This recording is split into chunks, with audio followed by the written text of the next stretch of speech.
niisuguse tagasihoidliku etteaste nimi on lihtne, mitte lihtsameelne.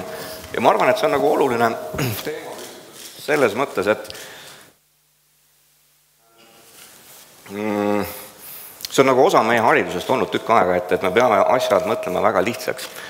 Ja see lihtsal ja lihtsal on nagu ootamatult suur vahe, et me võime asjadest mõelda nii, et nad ongi ühe mõtte kesksed, mis nagu tihtilugu, minu arvates pädeb Eesti suurte tee-ehituste puhul.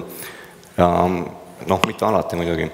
Ja teine lugu on lihtsus, mis on tegelikult kuidagimoodi väga põhjalikult läbimõeldud. Väga põhjalikult läbimõeldud asjad jõuavad seesugusesse lihtsusesse, kus nad on arusaadavad väga paljudele. Nad ei mõju keerukana, aga nad nagu suudavad hõlmata paljusid.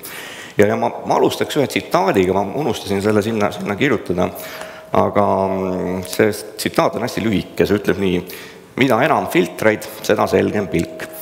Ja see on Bruno Latourilt, kes on niisugune prantsuse antropoloog ja filosoof ja kelle üks niisuguse olulisi raamatuid me pole kunagi olnud modernsed, ilmsus ka eesti keeles 2014 Anti Saare tõlgituna.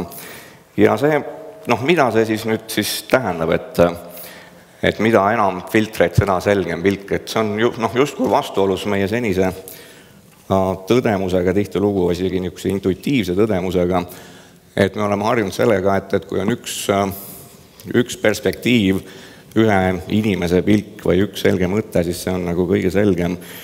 Ja Latour nagu oma selles raamatus, mis siis ütleb, et me pole kunagi olnud modernsed, just nimelt seda väidabki, et me ei ole seda olnud, me ei ole sinna tegelikult kunagi jõudnud. Et see, mida modernne maailm justkui meile on lubanud, ütleme väga pikas perspektiivis võime öelda, et alates renessanssist võib-olla on see, et me suudame maailma väga selgeks teha, et me eristame nii-öelda inimese mõtlemise ja taju ja subjektiivse otsuse maailma niisuguseks humanitaarteadusteks ja me eristame niisuguse elutu maailma oma nagu ülimalt kindlate reeglite ja raudsete järeldustega loodusteadusteks ja see maailm ongi sellisena käsitletav ühe või teisena, need ei segune ja nad on nagu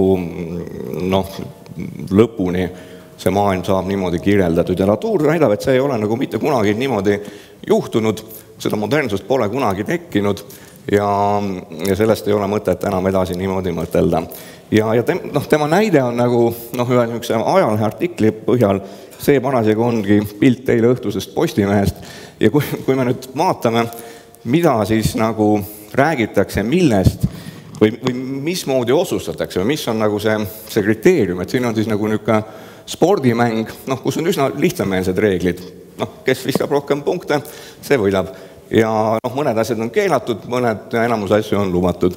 Siis on üks kohtusaaga, mis nagu tegelikult juba eeldab, et kuskil on mingisugused väga tõesed kriteeriumid ja midagi on lubatud ja midagi kindlasti keelatud ja neid on hästi palju ja see süsteem on suhteliselt keeruline, aga seal on nagu see tõde või õigus alati nagu tuvastatav.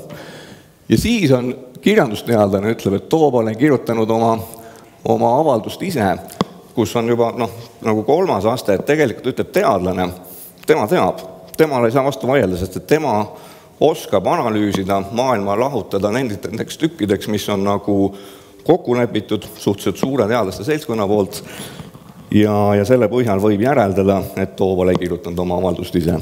Ja siis on veel niisugune päevapoliitika, kus praamikuningas Leedo ütleb, et tegelikult talt taheti 4 miljonit altkäemaksu selleks, et ta saaks oma nagu äri edasi ajada, nii nagu ta seda varem on ajanud. Ehk siis nagu kõik see Latouri väide ühe teise prantsuse ajalehe põhjal on tegelikult väga sarnane, et kui me vaatame, mil moel maailmast räägitakse või seda kirjeldatakse, siis see tegelikult ei allu mitte kuidagi moodi seesugusele puhastatud süsteemile, kus me võime nagu rääkida ainult väga täpsetest ja konkreetsetest asjadest. Ja selle põhjal nüüd öelda, et mida enam filtreid, seda selgem pilk on minu meelest üsna nagu hea ja selge mõte ja mul on tunne, et see on tegelikult ka võib-olla väga paljude ja ka täna käsitlusel oleva probleemistiku nagu üks aluseid. Et me vaatame liiga lihtsameelselt, me vaatame liiga välja puhastatult ja me ei näe nagu erisusi piisavalt. Või ma ei tea, Latuurist veel natukesed, ma tsiteerin siit sedasama eestikeelse tõlke raamatu tutvustust, mis siis ütleb nii: maailm, mida Latuur meid märkama kutsub, on midagi hoopis muud. Võrgustike, hübriidide, üksteisesse sulavuste toimiv kogum, mis on korraga kohalik ja globaalne, looduslik ja inimlik, selline nagu ta on, mitte selline nagu ta näib. Ehk siis see, meil ei oleks justkui mõtet või tarvidust vaadata ja otsida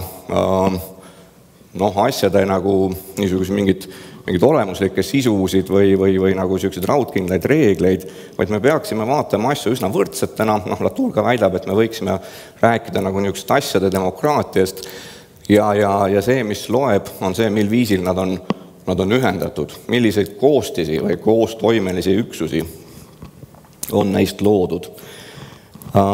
Ja kui nüüd kõige õpetlikum on teinekord vaadata alati nagu natukese kuskile muusse aega või kohta, sest et see distants on selgem ja sealt on võimalik või on palju lihtsam välja puhastada mõnesid mõtteid, siis see on Palma Nova, mis on veneetslaste poolt oma idapiiride kaitseks ehitatud ideaallinn 16. sajandi lõpus, 17. sajandi alguses. Ja ühel hetkel, mõneti see on nagu musternäide minu meelest niisugusest totaalselt lihtsast maailmast. Ehk siis see on üleni valutatud väga selgele geomeetrilisele skeemile. See on, seal ei ole midagi juhuslikku, see on ühe inimese poolt kavandatav, see on ühe niisuguse valitseja või Veneetsia puhul siis suhteliselt keeruka valitsemise süsteemiga kokku lepitav ja ühe niisuguse sõjandusinseneriga nagu koostöös tehtud. Ja niimoodi on päris lihtne ja selge asju teha ja saab väga lihtsaid skeeme nagu läbi viia. Ja kui me vaatame siis 400 aastat hiljem, see on siis nüüd paar aastat tagasi tehtud Google Earthist niisugune väljavõte, ehk siis see Palma Nova tegelikult asub niisuguses suures ja rikkalikus maakasutuse supis, kus ei ole enam midagi nagu liiga lihtsat või ühest, kus on väga erinevad võrgustikud niisuguste suuremate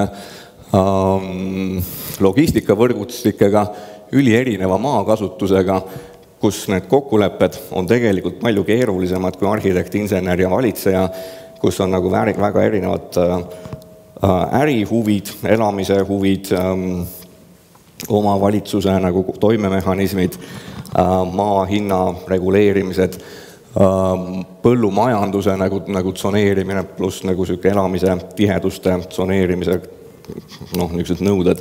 Et see ei ole tegelikult see lihtsus, mis ma väidaks isegi nagu lihtsameelsus, ei ole suutnud jätkuda kaua või et kui me vaatame veel korraks nagu kaugemale, et see on siis nagu satelliidipilt Tokyo ja Yokohama linnastust, ehk siis see nagu see Keisripalee, mis on nagu suuruselt enam-vähem võrreldav Palma Novaga, muu hulgas ka Tallinna vanalinnaga, seesuguses linnastus on üks laik mitmete hulgast. Ehk siis siin niisuguses maailmas meil ei ole üldse mitte mingit mõtet rääkida sellest, et see veel kuidagi allub ühele või teisele selgele mõttele. Ja kui me nüüd, või sama lugu, eks ole, meile tuttava Õismäega ja see on siis nagu pilt Sahaloo krundistusest viimase 20 aasta neoliberaalses maailmas, kus siin on tegelikult iga talumees müünud oma maad nii, kuidas on osanud ja neid on siis nagu jagatud nii, kuidas on tundunud kasumlikum ja võimalik. Midagi on sellest ehitatud, midagi ei saa ilmselt kunagi ehitatud ja midagi võib-olla varsti ehitatakse. Ehk siis nagu me tegelikult oleme olukorras, kus me päriselt nagu seda ei kontrolli ja ma ei väida ka, et see on nagu hea, et tegelikult need on mõnes mõttes samaväärselt lihtsameelsed maailmad. Üks arvab, et me saame nagu kõik ära planeerida ja nagu lõpuni ja teine arvab, et kui me ei planeeri mitte midagi, et siis on ka kõik hästi ja iga see juhuslik otsus iga mehe või naise poolt on justkui tagab meile mingisuguse parema või selgema maailma.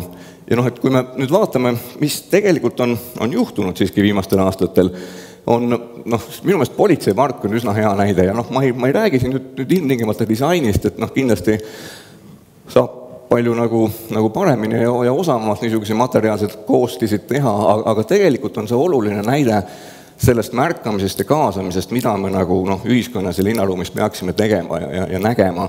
Et see on siis nüüd üks ala väikestele lastele, siin on koera keelamise silt, siis on turnimise ala natuke suurematele lastele, see on üks sportimise ala. Ma olen näinud siin nii puberteete kui ka täiskasvanud inimesi sebimas, kuigi need masinad justkui on nagu täiskasvanud mehele natukese väiksed, ma tunne. Siis on üks ala, mis need on väga sarnased, aga see on koerte ala. Siia ei ole tohtinud panna seda laste keelamise silti, aga põhimõtteliselt nad on nagu erinevad. Ja väga selgelt rulatajad ja ratturid peaks olema siin ja uisutajad. Ja siis on vahepeal mingit niisugust piknikuala. Ja minu meelest see on tegelikult nagu tähtis tõdemus, et see pilk, mida me heidame nagu ka oma avalikule ruumile ja oma elule üldse, sellel peab olema, see peab võimaldama õige mitut fookust, õige mitut nagu seda perspektiivipunkti ja õige paljusid kasutajaid. Või teine minu meelest üks hea näide on Lillepi park, kus siis nagu see siin, ehk siis siin pildi peal see, on siis rulluisutajate ja suusatajate ratturite ala ja siin me näeme esimest korda minu arvates, või mida mina olen esimest korda Tallinnas näinud nagu regulatsiooni kergliiklejatele, kus on siis nagu ikkagi tuleb jalgratturile teed anda, siin nagu tegelikult jalgsi käia ei tohigi, siin võib ainult jalgrattaga sõita või rulluisutada ja siin on selgelt nagu peatee, jalakäija tuleb siit, aga peatee on tegelikult nendel, kes siin kiiresti sõidavad, ehk siis nagu see, mida me üldiselt oleme jälle nimetanud mingisuguseks kergliikluseks või nagu jalakäijateks, või jalgratturiteks, et see on lahutatav väga palju enamateks, üksikuteks osisteks ja seda aeg-ajalt on nagu mõistlik ja vajalik teha. Või üks minu lemmiknäide ka nagu spordirõivastuse osas, et see kõik need näited on sellest, et maailm tegelikult on muutunud palju täpsemaks ja keerukamaks ja seda keerukust nagu tasub näha ja vaadata ja sellega tegeleda. Ehk siis, et see kui mina käisin kehalise kasvatuse tunnis, oli 2 võimalikku riietusvormi, lühike dress või pikk dress. Ja siin on siiski nagu, see on siis nagu, ma arvan, et see on vist rattakostüüm, see on rulluisutajatele, need on erinevad, sellepärast, et siin on mingisugused pehmendused ratturitele. Siis on nagu, mida tegelikult müüakse justkui niisuguse rulatamise või rulatajate pükstena, ma ei tea, miks see täpselt nii on, aga ju siis on. Siis on muidugi matkamine või talvine matkamine, suvine matkamine, jooksmine ja need on kõik ainult nii-öelda lühikesed dressivariandid. Siis on nagu pika dressivariandid ja siis on nagu need talispordialad ja siis on veespordialad ja kui mõelda, et nagu kõigil aladel osta omale nagu selline korrektne varustus, siis selleks on vaja väga suurt sissetulekut. Aga see näitab seda, et see tegelikult kõik toimib ja on vajalik. See on ühiskonnas nagu toimimas, sellest nagu kõrvale vaadata ei ole justkui väga tark ja seda nagu peaks suutma arvestada. Ja kui me nüüd, et see lõpuks muidugi peaks sellega arvestama, et me peame jõudma ka nagu ikkagi nagu disainini, et tegelikult on tähtis, et need asjad, mida me suudame näha, see paljusus, mis meie ümber tegelikult on ja millega me peame tegelema, see on mõistlik ikkagi niisugusest hea ja andeka disaineriga ajalt läbi lasta. Ma meelega ei võtnud siia, ma võtsin nagu väga-väga ajast ja arust näited, aga et see, et me suudame nagu alati uue mobiiltelefoniga tegelikult ikkagi helistada, sõnumeid saata ja veel midagi teha, mis vaja on, või iga uue autoga sõita, see ei juhtu niisama. Ega see tehnoloogia, mis on mobiiltelefonis või autos, on tegelikult märkimisväärselt nagu keeruline võimas. See, et me neid nagu kasutada suudame, ei tähenda, et me sellest tehnoloogiast midagi teame. Ja see on tegelikult disaineri või arhitekti niisugune imetrikk, et ta suudab need väga keerulised osised panna kokku seesuguseks uueks lihtsuseks, mitte lihtsameelsuseks. Tegelikult nad on säilitanud oma üsna keerulised omadused, aga nad on kasutuselt lihtsalt, me saame sellega tegelikult hakkama ja see on see, kus see nagu uus, no või noh, mis on uus, seesugune lihtsus, mida me ootame tegelikult võib-olla ka oma avalikult ruumilt ja tänavatelt, on väga oluline, kus disainer ja arhitekt nagu saavad ja peavad kaasa rääkima. Ja noh, see muidugi võib minna ka nagu noh, kuidagi veel eriti noh, nii korraga nii banaalseks kui elitaarseks, see on viimane slaid, see on kaader Wim Wendersi filmist Notebook on Cities and Clothes, kus siis, mis põhimõtteliselt räägib Yoshi Yamamoto, Jaapani moedisaineri loomingust ja see on üks lõik, kus ta väga pikalt kirjeldab seda, kuidas ta teeb noh, maailma kõige banaalsemat meeste valget triiksärki. Ja mis on selle juures oluline, üks neist komponentidest on see, et kuidas on ühendatud nagu keha ja varuka lõige sellisel viisil, et ta langeks üle õla noh, kõige paremini, kõige loomulikumalt, ilma niisuguse noh, suuremast sorti probleemita nagu disaineri jaoks. Meie tavaliselt ei saa üldse aru, kas seal noh, on mingi probleem või ei ole. Aga see on see lihtsus või läbitöötatus ka kõige banaalsemate asjade juures, kus noh, disainer ja arhitekt tegelikult mõjutavad maailma väga palju. Mitte ainult moetööstuses ja disainis, vaid ka tegelikult nagu meie igapäevastes tänavavõrgus ja avalikus ruumis. Aitäh!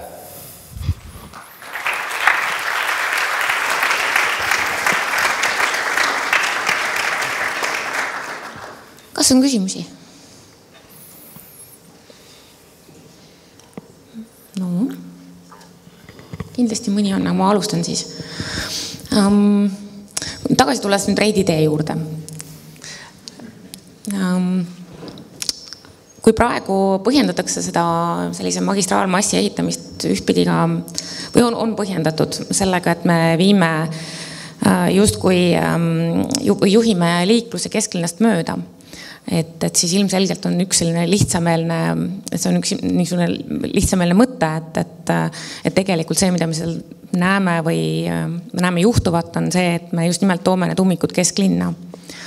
Et mida meil veel võib-olla täna oleks vaja või milliseid erinevaid filtreid meil on täna vaja, et jõuda üleüldse parema mõtteni, võib-olla mis ka mõtteni, et seda Reidi-teed praeguse magistraali kujul ei olegi vaja? Ma arvan, et see ummikute vältimine on, noh, ei saa nüüd öelda, et see üleni nagu ebaoluline on, aga ummikute vältimine aina suuremate teede ehitamisega on, no siin on paremad spetsialistid tegelikult, kes ütlevad midagi täpsemat, aga minu arvates see ei ole nagu üks-ühele nagu, see ei ole nagu selline loodusseadus, et ehitame aina suuremat teed ja saame vähem ummikuid, et see paljude näidete puhul maailmas on see tähendanud, et noh, linnad, mis on seda teed läinud, noh, nagu suured India linnad, nagu Mumbai või Sao Paulo on nagu niisugune tuntud viaduktide ja suurte teede linn, need on kogu aeg umbes. Need on need asjad, mis kõige esimesena umbe lähevad, sellepärast, et kõik arvavad, et sinna saaks sõita ja noh, selgub, et tegelikult ikkagi ei mahtunud ära. Ja noh, suhteliselt normaalselt umbes või noh, kah umbes, aga täitsa nagu normaalselt ja mitte nagu traagiliselt on täitsa tavalised linnatänavad tavalises kesklinnas, et esiteks ma arvan, et me ei peaks selles ummikus nagu mingit suurt tonti nägema ja noh, et see põhiline selle ummikute vähendaja on ikkagi see, kui me nagu need 20 autos istuvad 20 inimest, paneme nagu ühte trammi või trolli või bussi, kus 20 inimest ühes sõidukis on tegelikult väga niisugune lõdva olukord ja ruumi see võtab nagu ka umbes nagu 10 korda vähem või kui mitte 20 korda. Et ma arvan, et see argumentatsioon, et teeme uue suurema tee ja selle saame vähem ummikuid, see vist on küll vale. Nii, Raul. Aitäh. Ma küsin, see viimane slaid oli näide, see särk oli valge ja see pigem selline elitaarne. Väga kallis ka, jah. Mul on ikka sellega seoses see küsimus, et kas tänane ühiskond kas ta lubab arhitekti sellist lähenemist või on see liialt elitaarne? Ei, ma kahtlesin ka, kas seda üldse näidata, et siit võib tekkida jah, see elitaarsuse tunne, et tegelikult see väide on ikkagi see, et see ei pea, et on ka niisugust hot couture disaini ja niisugust kalliste majade tegemise arhitektuuri, aga see ei ole väga relevantne või see ei ole väga oluline. See näitab, ma tegelikult pigem tahtsin selle viimase slaidiga ütelda, et ka väga banaalsete asjadega, valge triiksärgiga, midagi tavalisemat ja banaalsemat on raske välja mõelda, aga sellega saab töötada põhjalikult. Aga see ei tähenda, et see peab muutuma kalliks ja kättesaamatud. Ma ise teen ka sellest samamoodi ära, ma igaks küsisin, et see lahti ole. Tänan. Aga siis ma küsin seda, mida ma tahtsin küsida, on see, et kuidas ühiskonnas kasvatada seda mõistust ja vajadust sellise lähenemisele, et kas meil mitte ei naudita täna? Jah, see, et me oskame näha ja hinnata ruumi ja materjali kultuuri enda ümber, küll vast vajaks takka aitamist ja selles osas on tegemisel ka esimesed sammud, kus parasjagu on väljatöötamisel niisugune ruumikultuuri, et mitte öelda arhitektuuri, aga ütleme siis laiemalt ruumikultuuri aine, valikaine, mida võiks siis valida iga gümnaasiumiõpilane, kes ka tänapäeval peavad võtma osa oma ainetest nii-öelda valikainetena. Ja ma arvan, et seesugune kultuuri palju laiem tutvustus kui kirjandus, koorilaul ja näitekunst, mis ikkagi siiamaani valdavalt on olnud koolihariduse osa, et see on tõesti äärmiselt vajalik seesugust kultuuripilti oluliselt laiendada. Ma ei tea, see on võib-olla hirmus üldine vastus, aga see on üks võimalikke vastuseid. Aga aitäh, Toomas! Tänan!